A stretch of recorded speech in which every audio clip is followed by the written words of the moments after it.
Evening and welcome to a new blog. আজকে আবার নিয়ে চলে এসেছি একটা মেলার মাঠের গল্প এবং গ্র্যান্ড ট্রেড ফেয়ার, যেটা পাটুলির সার্কাস গ্রাউন্ডে হচ্ছে। তো শুরু হয়েছিল 19 ফেব্রুয়ারি আর চলবে 9 মার্চ পর্যন্ত, 2টো থেকে রাত 9টা পর্যন্ত। তো তোমরা যারা যারা যেতে চাও তারা চলে যেও। আমার একটু দেরি হলো এবছর যেতে, মানে এই বছর বলে নয়, এইবারের মেলাটায় যেতে। এর আগে সায়েন্স সিটিতে গেছিলাম, সেখান থেকে কার্পেট কিনেছিলাম, আরও বিভিন্ন রকমের জিনিস কিনেছিলাম, তোমরা জানোই। তারপরে আরেকবারও পাটুলিতে হয়েছিল, তখনও গেছিলাম, সেবারও বাবার সাথে গেছিলাম এবং প্রচুর জিনিস কিনেছি। তো আমি দেখলাম যে পাটুলিতে এখন রেগুলার বেসিসেই প্রায় মেলা হচ্ছে। তো আজকে আমার আর কিছু কেনার ইচ্ছে নেই তেমন, তবে বলা যায় না, যদি হুট করে কিছু পছন্দ হয়ে যায় তাহলে কিনেও ফেলতে পারি। তো যাই হোক, কিছু একটা কিনবো বা কিনবো না, মেবি, জানি না, এখনো শিওর নই। তো এসছি তিতলির সাথে। তোমাদের কালকের ব্লগেই শেয়ার করেছিলাম যে অনন্যার মা আর আমরা সবাই একসাথে বসন্ত উৎসব উপভোগ করেছিলাম। হুট করে কারোর সাথে দেখা হয়ে গেলে না খুব ভালো লাগে, বাট আজকেরটা হুট করে নয়, আজকেরটা প্ল্যান্ড। আজকে আমরা একসাথে এসছি এবং তিতলি বলল যে চলো, আমার কিছু জিনিসপত্র কেনার রয়েছে। তো আমি ভাবলাম যে ঠিক আছে, একটু ঘোরাও হয়ে যাবে, আনন্দ করাও হবে, আর বন্ধুদের সাথে একসাথে ঘুরতে তো ভালোই লাগে। তো যাই হোক, এইটা হচ্ছে সেই ড্রাই ফ্রুটসের কাউন্টার। বহুবার তোমরা দেখেছো, নতুন করে তাই আর কিছু বলার নেই, বাট যতবারই আসি ততবারই ভালো লাগে।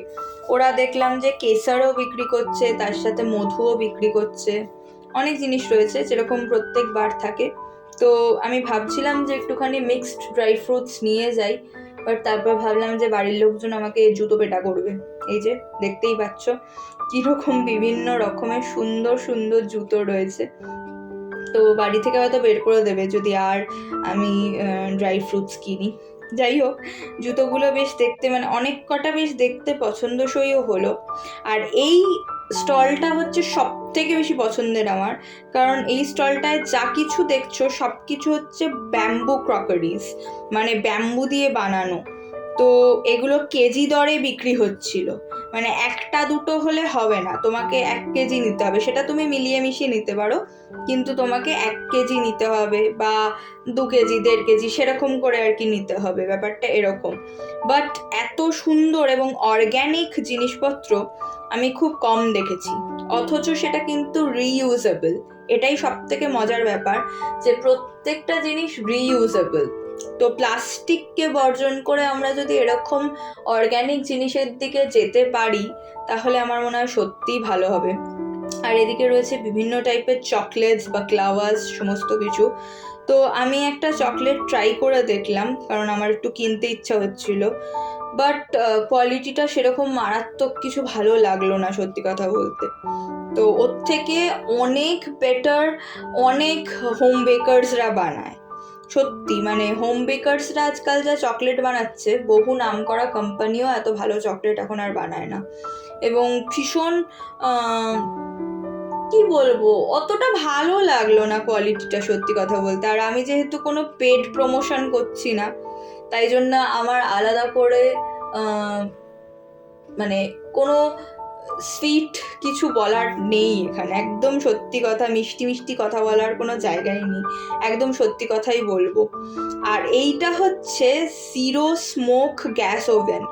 তো কোনো দেখলাম ওরকম গ্যাস জ্বালানোর ব্যাপার নেই, যেরকম করে নর্মাল মায়েরা বা আমরা যারা রান্না করি তারা গ্যাস জ্বালাই, এই ব্যাপারটা সেরকম নয়। এবং জিরো স্মোক হওয়ার জন্য তুমি যেখানে সেখানে এটা ব্যবহার করতে পারো। একটা মেলা যেখানে একদিকে জুয়েলারি শপ রয়েছে, তার অপোজিট দিকেই দেখলাম এইরকম একটা মানে কি বলবো, আগুনের জিনিস, অথচ এরকম কোনো স্মোক বা সেই অর্থে আগুন লেগে যাওয়ার ভয় কোনো কিছু নেই। সেটা দেখে বেশ ভালো লাগলো, যদিও কিনিনি, বাট বেশ অন্যরকম লাগলো, ভালো লাগলো। তারপর দেখলাম আতরের একটা সেকশন রয়েছে, যেটা দেখে খুবই ভাল লাগলো। তোমরা জানো যে আমার আতর কতটা পছন্দের। আতর শুধু না, আতর বডি স্প্রে হোক, পারফিউম হোক, যে কোনো ফ্র্যাগ্রেন্স আমার খুব পছন্দের। তো ভাবছি একটা নিয়ে যাই। এই একটা জিনিস যেটা বাড়িতে নিয়ে গেলে ঝাড় খাবো না, কারণ এটা বাবারও খুব পছন্দের এবং মা অতটা এমনিতেও খুব একটা কিছু বলে না। তবে বাবার যেটা পছন্দের সেটা নিয়ে গেলে বাবা দেখেছি বেশ খুশিই হয়, সেটা আচারই হোক বা আতরই হোক, যাই হোক না কেন। এই দোকানটায় দেখলাম প্রচুর রেডিমেড ব্লাউজ রয়েছে, যদিও আমি রেডিমেড পরি না, মানে খুব রেয়ার, হয়তো সারা জীবনে একটা বা দুটো পরেছি এরকমই। তো এটা দেখে বেশ ভালো লাগলো, যারা হুট করে অনেক সময় আমাদের নাচের ক্ষেত্রে দরকার হয়, তো যারা সেরকমভাবে নিতে চাও, এখনো 9 তারিখ পর্যন্ত আছে, তো তোমরা গিয়ে নিয়ে আসতে পারো ডেফিনেটলি। আর এই সেকশনটা তো আমাদের সমস্ত পারফর্মার্সদের ফেভারিট। এখানে এই হারগুলো জাস্ট দেখো কি সুন্দর দেখতে লাগছে, আর আমার কি কিনতে ইচ্ছা করছিল, যদিও আলোটা ভালো ছিল না, ব্লিঙ্ক করছিল বারবার করে, মানে ফ্লিকার করছিল, বাট স্টিল তার মধ্যেও যেটুকু দেখতে পেয়েছি ভীষণ সুন্দর লাগছিল, বাট যাই হোক কেনা হয়নি। আর এইখানে যাবতীয় ফুড স্টলগুলো ছিল, তো ভাবছি কিছু একটা খেয়ে যাব।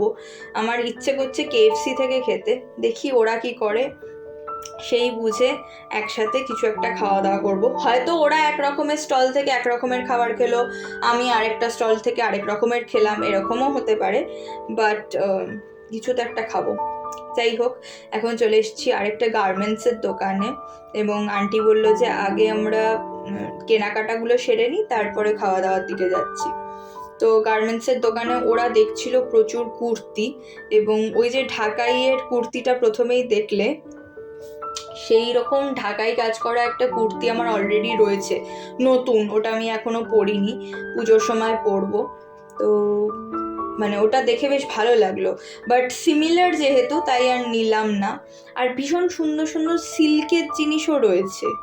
এটা এমন একটা জিনিস যেটা আমি খুব একটা মেলার মাঠে দেখিনি বলতে গেলে, তো এই সিল্কের জিনিসগুলো দেখে বেশ ভালো লাগলো।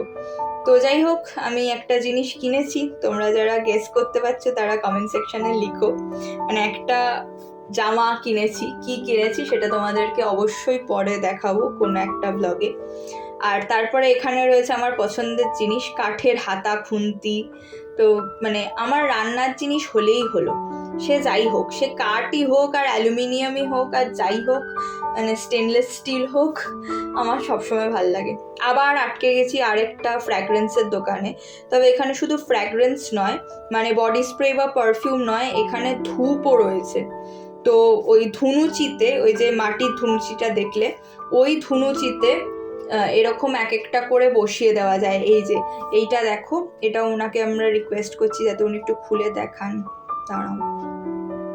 তো এইটা হচ্ছে এক একটা 30টা রয়েছে, 200 টাকা নিল, এবং এক একটা মানে কি বলবো, ওরকম ধুনো আর কি, ওটা জাস্ট নিয়ে ধুনুচির মধ্যে বসিয়ে দিয়ে জ্বালিয়ে দিলেই হবে।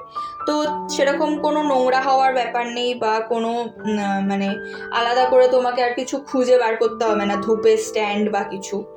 আর পড়ারও ভয় নেই, ছাই পড়ারও সেভাবে খুব একটা ভয় নেই, জাস্ট একটা ধুনুচি কিনে তাতে বসিয়ে জ্বালিয়ে দিলেই হবে। আর তারপর এসে গেছি আমার পছন্দের জায়গায়, মানে সবই আমার পছন্দের, তবে এইটা একটু স্পেশালি পছন্দের, মানে একটু বেশিই পছন্দের। সেটা হচ্ছে মশলা, মানে মশলার জিনিসপত্র এত ভাল লাগে, রান্নার যে কোনো জিনিসই ভাল লাগে, বাট মশলার যে কালার আর ফ্লেভার সেটা অসাধারণ আর কি। তারপরে আরেকটা স্টল দেখলাম ব্যাগের, এবং আমি যদি আর একটা ব্যাগও নিয়ে যাই তাহলে আমাকে ব্যাগের বস্তা সমেত বাড়ি থেকে বার করে দেওয়া হবে। আমার যে হারে ব্যাগ আছে তাতে ব্যাগের আমার শুধু একটা আলমারিই আছে যেখানে শুধু ব্যাগ আছে, সো কোনো প্রশ্নই ওঠে না কেনার। তার পাশে দেখলাম গণেশের একটা স্টল রয়েছে, আগেন যেহেতু আমার খুব পছন্দের তাই আমি দাঁড়িয়ে পড়েছি, ওরা একটা অন্যদিকে গেছে, তো খুঁজে নেব, কোনো ব্যাপার না, আমি একটুখানি দাঁড়িয়ে দাঁড়িয়ে দেখছি। গণেশের অবশ্য আমরা মশলার থেকেও বেশি আটা ময়দাটা ইউজ করি, অনেক সময় আশীর্বাদেরও ইউজ করি, আর এভারেস্ট বা শালিমারের আমরা মশলাটা বেশি ইউজ করি। যাই হোক, এইবার আমরা বেরিয়ে পড়ছি, আর দেখতেই পাচ্ছ কীরকম বস্তা ভরে জিনিস কেনা হয়েছে। আমিও 2-4টে জিনিস কিনে ফেলেছি, যদিও ঢোকার সময় ভাবিনি কিনবো। বাট এই যে তিতলি আমাদের হাই বলছে, এই হচ্ছে তিতলি, আর এদিকে হচ্ছে বর্ণালী আন্টি। ও যে স্কার্ফটাও মাথায় দিয়ে রয়েছে, সেই স্কার্ফটাও কেনা হয়েছে আজকেই, এই 10 মিনিট আগে জাস্ট কেনা হয়েছে। যাই হোক, চলো দেখা হবে তোমাদের সাথে আরেকটা নতুন ব্লগে। টিল দেন টাটা, সবাই খুব ভালো থেকো, সুস্থ থেকো, সাবধানে থেকো, এবং চলে এসো যাদের যাদের ইচ্ছে মেলার মাঠে, মেলা দেখতে যারা যারা ভালোবাসো, মেলা ঘুরতে, মেলা থেকে জিনিস কিনতে যারা যারা ভালোবাসো, তারা অবশ্যই 9th মার্চের মধ্যে দুপুর 2টো থেকে রাত 9টার মধ্যে এসো এবং নিজেদের প্রয়োজনীয় জিনিস এবং কিছু শখের জিনিস সব কিছু সংগ্রহ করো। চলো টাটা।